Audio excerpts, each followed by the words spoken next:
Welcome to H2 2023. To kick off this half of the year, I'm starting with a self-love series because that's part of what I've been learning over the last 24 plus months. And it's sometimes exhilarating, but sometimes super confusing because I'm not always sure if I'm getting it right or even balancing it properly. Not sure where balance comes in, to be honest. But this and other topics around self-love are the things I'm going to be talking about over the next 4 weeks. When we look at different areas according to Pharaoh. So not different areas according to the books, but different areas according to Pharaoh. So so to kick off is Lauretta Ovine Ogbum. I hope I pronounced that correctly. Did I? Ovine. Ovine, oh my goodness, I'm so sorry. Okay. Lauretta Ovine Ogbum. Yes. Lauretta is a relationship coach and therapist and the founder of Strandfold Support Foundation, a foundation that provides psychological and emotional support to victims of domestic violence and abuse. Lauretta, through her coaching and therapy, works to help people build and nurture healthy interpersonal relationships, starting with their relationship with themselves, which is why I've got her as the first person on the self-love series. So welcome, Lauretta. It's really an honor to have you here with me today. And to kick off, can you please tell me what self-love means to you? Thank you so much. We're going right in, right? We are. There's a lot to unpack. So when I hear self-love, for me, self-love means self-awareness. It means my ability to get to know myself. That's self-awareness, self-understanding. It means being kind to myself, self-care. It means I choose to set healthy boundaries. I choose to prioritize my health and mental health. So that's what I would just call self-love. Okay, that's awesome. But guess what? The next question was going to be, what are the 3 forms? What are the top 3 forms? But you've told me about 5 forms. So let's break it down. Yeah. Self-awareness. Kindness to self. Yeah. Self-understanding. Self-understanding. Healthy boundaries. Healthy boundaries. Nurturing your physical and mental health. Nurturing your physical and mental health. Yeah. Okay, let's unpack each of those things, please. Okay, so let's start with self-awareness. Self-awareness is more like saying, I know myself. I understand myself. It's like asking yourself, who am I? What is it that makes me me? You know, what are the factors that contribute to making me the person that I am? And we know that there are factors. There's your exposure, there's your experience, there's your environment, and there's your education. These things help you to determine who you are. How do you get to a point where, or maybe I should ask it differently, do we all ask ourselves these questions on a regular basis? Or does something happen? We don't usually ask. A lot of times, like what we're doing now, it helps people to be aware that, oh, I'm actually supposed to ask myself these things. So that's one of the ways where people get to know that, oh, I should ask. Then at times when things happen to us, when trauma or when something, something positive at times or even negative happens, you now ask yourself, who am I? So it's not all the time people do that, but it is really what makes you a human being, to know yourself, know thyself. That's what differentiates you. Do you get to a point where you've known yourself and you know yourself forever? Or is it an evolving journey? Oh, it is evolving. Because the person you are today is not the same person you were yesterday. We are constantly evolving. Don't forget, change is the only constant thing. So we are constantly evolving. Our physical bodies, everything changes. You change your nails, you change your hair. I mean, I'm talking about nature now. You regrow your nails, you regrow your hair. Even your stomach lining changes. So we are constantly evolving. The circumstances that surround us are constantly evolving. So we are evolving. So there's nothing like I've known myself. Yourself at the age of 20 is different from yourself at the age of 30, is different from 40. Are there any constants? So you may not be able to measure it that, okay, it's every decade. But the truth is that we change every day. Is it going to be very remarkable? You may not notice it immediately, but you will notice it over time. But we're all constantly changing. Okay. Okay, so let's now talk about the be kind to self one. What does unpack that for me, please? So you see that a lot of times, you know, we are so hard on ourselves. And one of the things that makes us hard on ourselves is we are constantly comparing. Do you understand? You look at yourself and you feel that life has not been kind to you. You know, you look at the other person and you feel the person has it all together. And then you are judging yourself. The truth of the matter is everybody has what they are dealing with. There is no one person on the earth that doesn't have what he or she is dealing with. But you now choose to look at that person and you are now being unkind to yourself. You are so unkind and judgmental to your own mistakes. You judge yourself. You wonder, why is my temperament like this?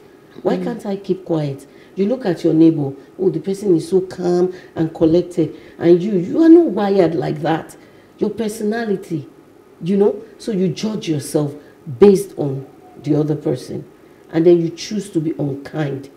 You are constantly putting yourself under pressure. Oh, somebody made it at 25. Somebody, you know, let's use the word as hammered at 30. And you are 30 and you are yet to hammer. And you are unkind to yourself. You forget those wonderful things about yourself that is peculiar to you, you know, that you should be celebrating. So I'm telling everybody, let's be kind. Let's not judge ourselves all the time. How do you get to that point of, well, before that even, because this is hitting home a lot. How do you, what's the word? Sometimes people don't know what kindness actually means. So it's difficult to say, be kind to self, when you probably even don't know what kindness is. You're correct. So a lot of times, you know, we might have been brought up in an environment where we have been judged, we have been abused. You know, there's a lot of negativity. Or you have hypercritical parents. Yeah, exactly. You know, where you come home after trying so much, your parent is telling you, are you the only one? Does the person that came first, does the person have two heads? And so which is a typical Nigerian thing, I know, right? And you have imbibed that. It has already gone into your subconscious, and that is what you are replaying. But now, we know now that you yourself, you owe it to yourself to accept yourself regardless. Accept yourself regardless. Regardless means regardless of your flaws. Everybody has got flaws. The day you realize that, it helps you. Hey, I may not be as tall as I would want to be, but this is what I am. I accept myself, flaws and all. We're not saying we don't work on, you know, those seemingly areas that we feel, okay, I need to work on this. But before you can even work, you need to do what? Accept yourself. That's your reality. How do you start the journey of acceptance? Is acceptance even the same thing as awareness? So awareness helps you to accept. Okay. If you are not aware, you won't even know what to accept. So one of the ways we start is, we're talking about it, and you're hearing it for the first time. Oh, wow, I'm supposed to be aware. Yes, I am what I am because of where I'm coming from, because of all the things that have been sold and put in me. You get? So when you do that, you know that, okay, this is what has formed me. This is what I am. That is reality. You know, in coaching, we do reality check. That is your reality. Now, do I want to get to that place? That's my end goal. I want to be this. But this is where I am, and I have to accept it. So we're saying it today. The journey to acceptance is, see, this is what I am. I am aware. I am coming from a background where possibly I come from critical parents. That's where I'm coming from, and I've imbibed it. Now I have to choose to remove those voices. You know, there's something that I said, if you don't say I am, nobody will say thou art. So we are all responsible, especially as we have become adults. The voices we heard as children, they were just voices. They're in the past. Now, we have a choice. What do you want to say about yourself? That's deep. That's deep. But there's something you said just now. You said, in accepting, you have to be able to say, this is who I am. What if you're accepting negativity? Because a lot of us sometimes walk around with negative character traits, and we go around saying, this is who I am, accept me the way I am. So when we say accept, is you accepting yourself the way you are. The negative, but what if it's a bad thing to accept yourself? It is part of you. You cannot change what you don't accept. Do you get it? So if, for example, now I am very, very critical of others, I have to accept it. This is what I am. If I don't accept that I'm critical, how will I change it? But what if you accept it and you don't change it? Then that means you are not ready for the journey. Because in being kind to yourself, you need to be kind to others too. Do you understand? So if you give yourself kindness, you owe it to the other person to offer them kindness. So we all have our negative traits. That's what we're saying. Nobody is all positive when you're not God. You get? Everybody has something they are working on. So the first thing is accept it. It is when we live in denial, that's when we can't change it. You know, we all have to accept it. See, I have issues handling money. It is reality. You know, and the day I realize that, then I can start working on being better. I may not get to the level that perhaps you have your strength in that, but I need to, you know, own it. And that's what we're saying. So accept yourself, the positives, the negatives. That's what makes you you. It's tough, because a lot of the times as human beings, we want to accept the positives, but we don't want to accept the negatives. Then we're not being authentic. It's tough. It's tough. Why does it matter, though? Why is this whole thing about self-love, introspection? You know, is there even a difference between introspection and self-awareness? Yeah, so self-awareness is just one of the elements of introspection. Okay. You know, introspection is like you're carrying out a self-audit. Okay. You know, on yourself, on your life. Okay. Yeah, so it's just a part of it. Introspection is that thing that you do. You sit down and think and go through. Okay, we started, I'm aware, this is where I am. This is my strength, this is my past, this is this. Now, where am I? Where do I want to go? Those are also elements of introspection. So introspection is more like you're having a meeting of one. Yeah, this is you. You are the one having that meeting with yourself. Nobody needs to be, you know, to be part of it. So you have that meeting with yourself. That's what introspection is. How important is it to do that? Because I don't know, I think some people run away from being introspective. Yeah. A lot of us run away from being introspective. Yeah, it is easy to run away because introspection is like an x-ray of yourself. Nobody wants to go deep and check. Do you understand? Nobody wants. But introspection means you have a deeper understanding of yourself. And it is a must. That's what makes you human. That is what distinguishes us from the animals. The ability to think deep. So we all need it. Is it easy? Of course not. Is it enjoyable? Maybe not, you know, but it's something we need to do. Are there any external factors that impact your ability to be introspective? Oh, of course. One of it is living in Lagos.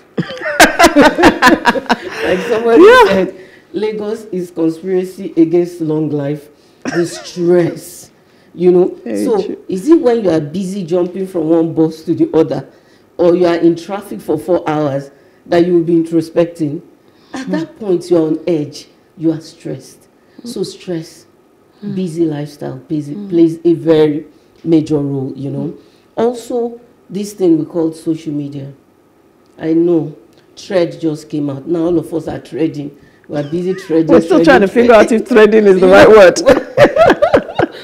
We've not even finished with truth. Now we have moved to trading. And so at times trying to catch up with all these things. Yeah. If you are not careful, that would affect you. You find out that you spend so much time looking into other people's lives, because that's what social media is. True. That you forget to take time to view and go through your own. That's another factor. And then we also have the fact that you have a lot of external pressure. Gosh, you know, there's a lot of pressure. For the men, somebody is telling you you're supposed to be made at 30 under 30s. Then for the ladies, somebody is putting you under pressure. Why are you not married at this stage?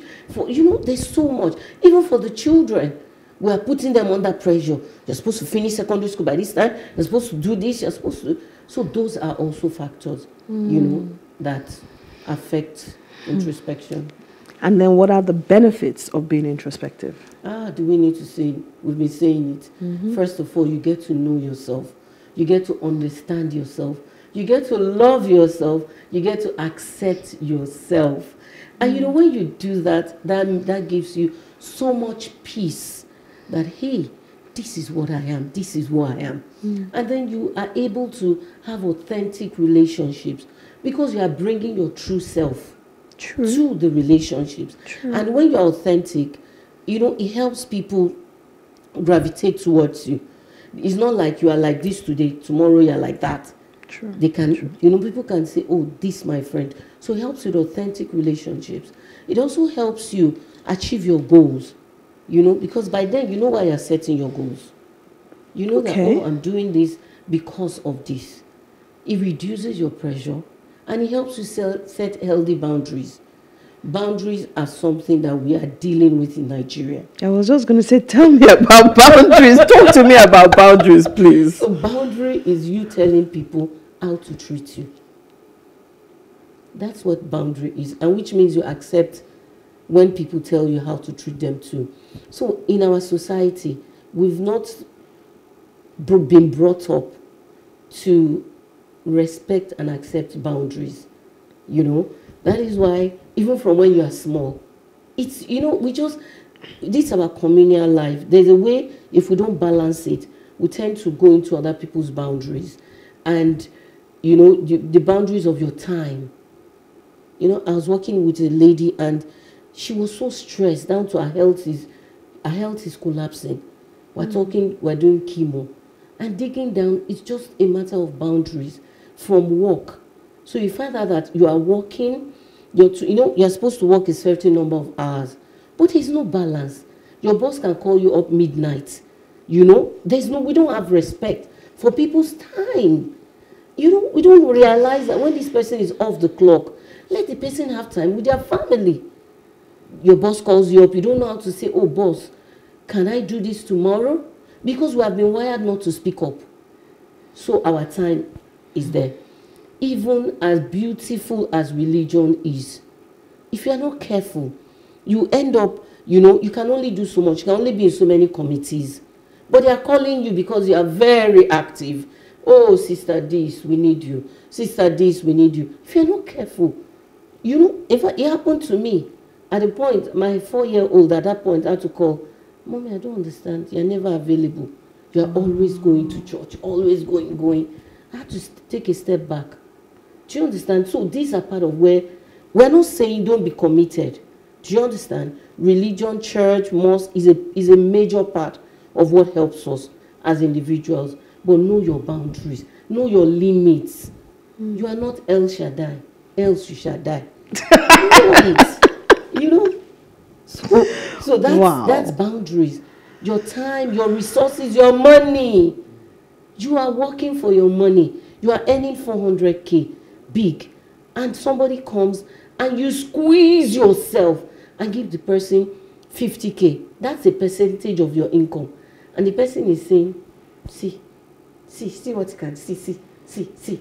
Do you understand? So you need to know where to draw the boundaries to protect yourself. You know, it's interesting because I was listening to something Oprah said a while ago, one of her motivational speeches, and she said something along the lines of, she had to create boundaries to stop people from always coming to her to ask her to support a charity because they knew that she was very empathetic and she supported charities because she feels, you know, her empathy levels were high. Very high, yeah. So she literally had to get to a point where she just would say, no, it's not one of the charities I'm supporting. Exactly. And if you need help with it, you know, you could have people around you, excuse me, that have that strength that could help you. Okay. I know because I've been there. You know, I was bleeding, like my friend said, Lauretta, you are hemorrhaging. I would earn, and before you know it, everything is gone. Because the demands are coming. And the people demanding, as far as they are concerned, they need it.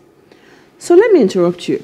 You said the demands are coming, you are hemorrhaging, but isn't this an example of you not loving? This is a classic example of lack of self-love. You can say that again.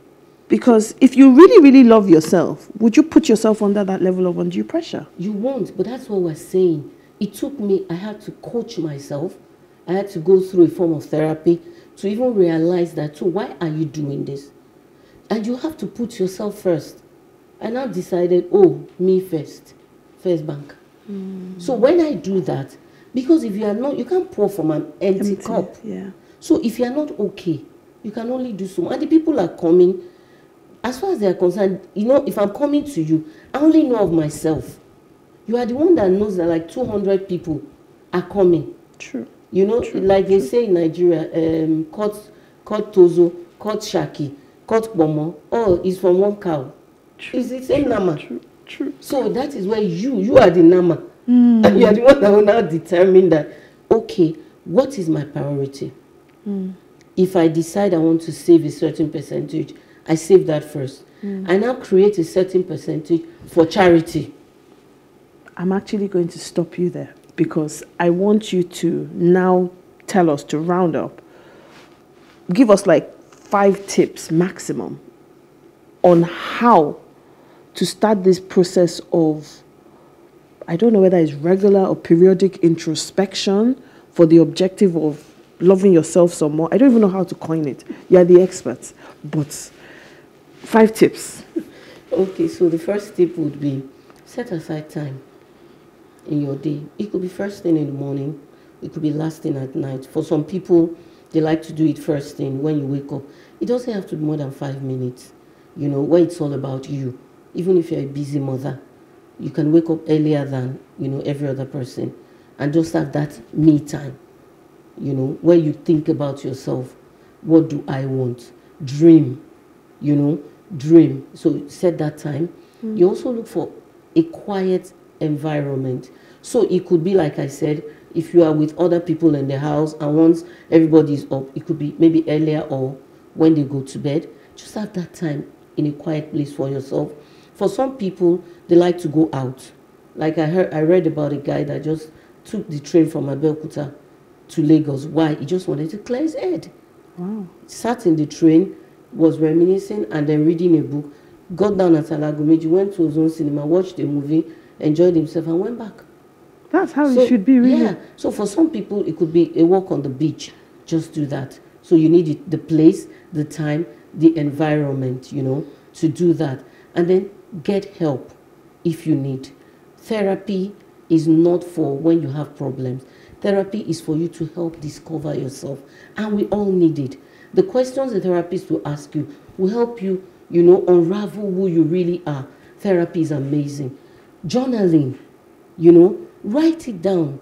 Those days, I think young girls, we used to have what we call diary that you will be keeping very well. Yes, that has a padlock and you key. know, now as adults, we've lost it. Journal your feelings. When you go back, you realize that you've experienced so much growth. So journal your feelings. Some people, they'll rather record voice.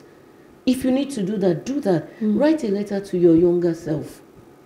You know, write that letter. Say the things that, you know, you want to tell her. Oh, I wish I knew this. Now look at where we've come. We're better now, we're this. You know, that's also amazing. Then let's learn to be mindful. A lot of times. That's one of my favorite words. Yeah. And what does it mean? It means you are aware. You are in the present. Let's learn to live in the now. The only time you have that you can control is now. The next minute you don't have control over. The past is gone. True. Learn to live in the now now. and be present. True. So those are the tips I would give. That's quite. I can't wait to watch this again. But we've come to the end as always. It always goes by very quickly. But I will say this. You know, I said I'm doing this because of the journey I'm going through. And just having this conversation with you has been really, really awesome. I have a therapist.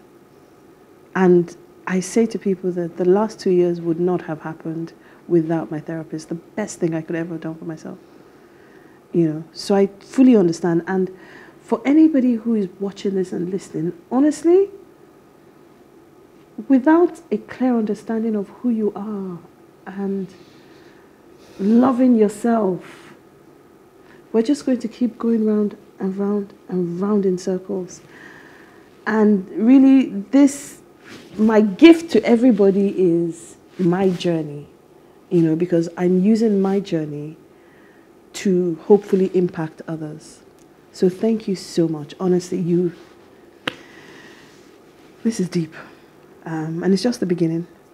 I have the rest of July where I'm going to keep talking about self-love. And I hope I don't break down in tears at some point, because I'm getting there. It's one of the hardest things, loving yourself.